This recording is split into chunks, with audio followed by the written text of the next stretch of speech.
Hello guys, buenos dias, goedemorgen, bonjour, goedemorgen. Welcome back to the channel guys. In this new edition, this is episode 2 of First Time Mom. And I'm so happy to share with you guys my experience as a first-time mom. In the previous episode, we spoke about the beginning, how it all started. We stopped, I believe, at trimester 2 and no, trimester 1, and we're going into trimester 2 now. So if you didn't get to see that part, if you missed it because you need to connect the stories together, then I need you to go back and check out that video. The link is in the description box as well. I think I'm whispering a little bit because I just put down my little baby. He's sleeping, so this is the time that I have to record. Like, you know, they always say as soon the baby sleep, you too, you have to sleep, but that's not possible because we have so much things we need to do. Like me, content creator, I need to film. So if it might come across that I'm whispering, I'm trying to talk as normal as I can, but just the fact that I know that he's sleeping, I'm whispering, even though he can sleep in very loud noise. So yes guys, welcome back to the channel. I'm really happy to share my experience with you guys as a first-time mom. And yeah, I stopped at trimester 1, trimester 2. We're gonna talk about trimester 2 now. Like I said, everything was going good, everything was going great. And then what was it? It was a Friday. I'm at work, and I had already packed my bag because I was gonna spend the weekend with my sister. And then I felt this pain, and it felt like when you're on your period and you have the a really heavy cramp. And I said, okay, I'm gonna go to the toilet. I even had a meeting that day with my supervisor. I said, I'm gonna go to the toilet and I'll be right back. She said, okay. And I went with my phone, of course. And then maybe after 15 minutes, I still felt the pain. It was still going on, and it was actually feeling more heavy and heavy. And then I sent a text to my colleague. I said, please tell my supervisor I can't come out now because the meeting is about to start. Like, I got an alarm saying, you know, it was a team meeting with other colleagues as well. So I said, I can't make it to this meeting. I'm having a lot of pain. I don't know what it is. And she's like, oh, should I bring you to the hospital? I said, nah, because the pain felt like, you know, like a cramp when you're having a cramp. And so I was like, it's nothing to worry about, it's gonna pass, right? After maybe in my mind I felt like there was a relief, so I came back to my desk and I was telling my colleague, I still feeling the pain a little bit more than before. It doesn't seem like it's going away. So she's like, we should go to the hospital. I can bring you if you want. So I thought, I don't want to cause so much trouble, but let me ask my supervisor if that's okay. Because yeah, at this time everybody knows that I was pregnant at work. So she's just like, yeah, you need to check on the baby, so you should go. So my colleague said, give the hospital a call, let's see what they say. So I explained them the situation, and they was like, come in immediately. I was like, okay, just like come in and check. Then I got panicked because they said to come in.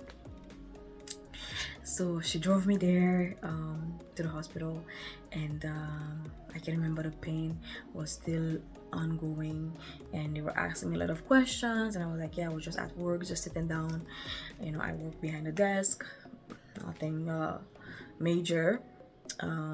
Sometimes I have phone calls, but not really a lot of phone calls, so it's mostly online, emailing at my job, so nothing heavy, you know. And she was asking me a lot of questions. If I was on my foot all day, I was like, no, I've been sitting all day. It was all morning was around noon when I felt the pain.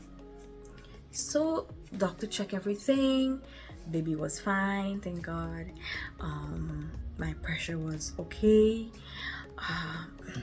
So they didn't even understand why I had the pain. They think they give me like an extra painkiller that's higher than paracetamol, so then the pain kind of went away. And I called my sister. My sister came and picked me up. Thank God, she was here. She was off, and she could have picked me up. She picked me up from the hospital, and she brought me to her house because, like I said, it was a weekend. I want to spend the weekend with her, with the girls, my nieces, and yeah, that was the plan. When I reached there, I felt the pain again. I think it was around 11 p.m., 10, 11. It's around these hours, you know. The pain came more and more heavy. I went to the toilet. I thought I felt like I needed to pee. Nothing coming out. Oh, it was very, very painful, guys. I can try to remember the pain, but at that moment, I felt like I was going to die, like my body was gonna give up or something. And so my sister was like, no, this is not normal. I don't know what it is, but we need to go back because, like I said, I was in the hospital earlier and they said nothing. So we went back to the hospital and they brought me to a different room. They said, we're gonna do an echo, because when I came the first time, they did like what is that word?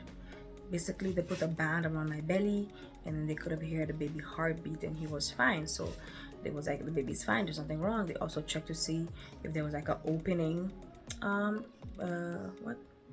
opening down there, you know. For the first time, Mom, we learn a lot of things, a lot of new things. If there's an opening, if there's a chance the baby want to come out, like a premature baby, there was nothing like that, and thank God. And so that's why she said everything was fine, go ahead, go home. So it was so painful. Oh my God. So basically we didn't have an appointment. It was late in the night, so we had to go through emergency. Wow, that was the worst experience ever at the hospital. We already called, you already know we're coming. When we reached it, it was asking all kind of questions. Are you a member of the hospital? Where's your... And my card was like right there. I already give you my card, my name, everything is on it. You don't need to ask me any kind of question.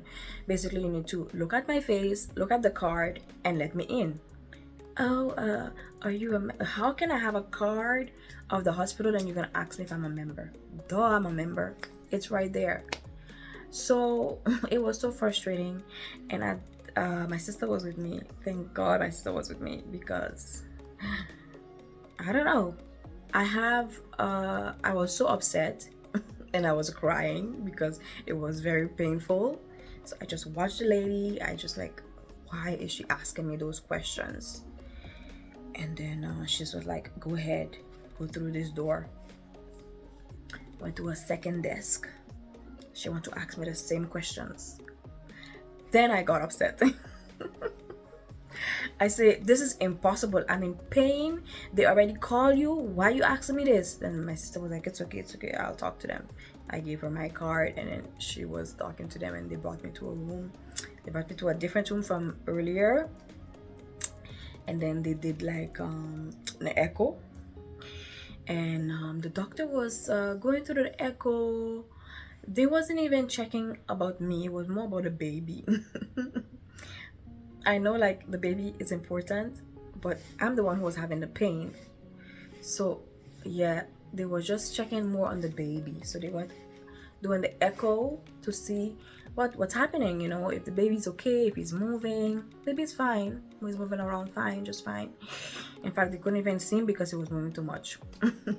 So they're doing the echo, and then when the lady passed the cold, that thing is cold. When they put it on the belly and she's passing the machine, so you can see the echo in the TV, in the screen, not TV, the computer. And then I felt the pain, ow, on my right side of my belly. I said, here, there's the hurt the most. They hurt the most. And after then she was like, huh, really? Why? Let me see.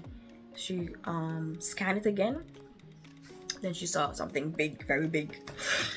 Guys, she said something very big, which is a uterus fibroids.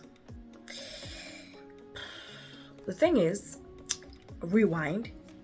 During my first consultation, my first echo, not consultation, my first echo, the doctor did tell me he saw 3. Something that I didn't know I have, fibroids. I don't know how long they've been there. When I made some research, I saw some symptoms. I recognized some symptoms I usually have. So I said definitely it's because of the fibroids, because I didn't know they were there. And I think because of my healthy eating, healthy habits, exercising, eating healthy, I think that's why my fibroids didn't grow. Because if you know anything about fibroids, they get really big and they can even make you look like you're pregnant. Even if you're going to the gym, no matter what you do, you just have this kind of stubborn belly. Sometimes it's the fibroids that's growing and you just don't know. And especially, I don't know why, here in the Netherlands, they refuse to do any kind of general checkup with you. Only if you were sick, if you're going to die, then they would do something. And one day I asked my doctor about my house doctor about it, and she's like, yeah, well, everything is in different departments. Like, for example, if you say you have a problem with your heart, we're gonna send you to the heart department. If you have a problem with your leg, then we send you there. So we don't really have a place. We don't have a, or should say, we don't have everything in one place. They have different departments.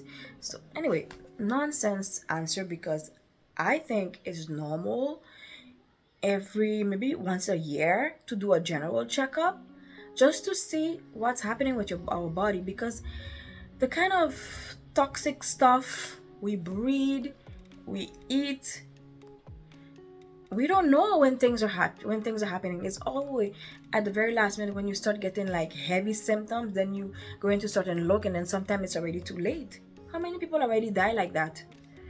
They find out too late of something, and then when they start to treat it, and it's already too late to be treated. But anyway, that the doctor told me I had it, but they're not in the way. So basically, when the baby turned around for him to come out, it wasn't in the way. It's at the side, and it's not that big. So don't bother with it. So every time I come and check on the baby, they never tell me anything about it, because there was something going on. So then when the doctor, gynecologist, swiped the thing again, the machine again, the little machine, then I was like, ow, painful, this area is too painful. And so she's like, that's the fibroids. I was like, wow. So what we can do? I said, what can we do? She said, well, I'm sorry, but we can't do nothing because of the baby. We can't touch it, we can't do anything, and plus I can't give you any kind of strong painkiller either because of the baby. So yeah, basically you have to endure the pain. Guys, that answer rang in my ears. That pain was, I don't know if they say, when they used to tell me the pain, is it from 0 to 10? I say 11, 12, 15 even, because it's so painful. And now this doctor is telling me I have to endure the pain, and I was only in my second trimester, and I have a whole third trimester to go to. And I said, how long am I gonna have to endure this pain? How long should I have to wait and for me to go through with this pain? It will never stop. Oh my god. Well guys, stay tuned for the next video to find out what happened. Did this pain go away? What happened to the baby? How did the baby come out? I have more to explain, and I have a lot of information about fibroids. I'm gonna do a separate video on that because I found out a lot of things. You know me already, I like to do my research and try to see what is a natural way to cure it, because you can operate as well. It is an option, but because of all the research I find some things already, and the natural the cure the natural way is the best way. But I'm gonna explain more of that in the other videos, so stay tuned for episode 3, guys. Thank you so much for watching and for listening. Like I said, if they have any new moms out there who went through their pregnancy journey. Leave it in the comment section below. Let me know how it went through, how you doing, or right now if you're in your second trimester, how is it going so far? Because like I said, from my first to the second, it was really nice, no problem, until this fibroids problem came up. So again, if you want to know more what happened, come into the next episode 3, where we're gonna talk about trimester 3. Yes, thank you so much for watching, guys. Give the video a thumbs up, a like, and share with other people if they're also interested in the topic. And yeah, I'll see you guys in the next one. Bye.